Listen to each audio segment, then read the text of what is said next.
ஒரு முறை கழகம் நடத்திய அறப்போராட்டத்துல கழக தோழர்கள் பலரையும் கைது செய்து தமிழகம் முழுவதும் உள்ள சிறைகள்ல அடைச்சிட்டாங்க.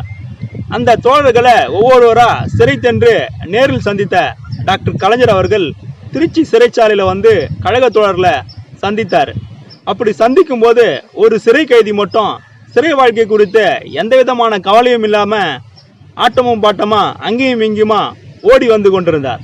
சிறை அதிகாரிகளுக்கு ஓடி ஓடி வேலை செய்து கொண்டிருந்தார்.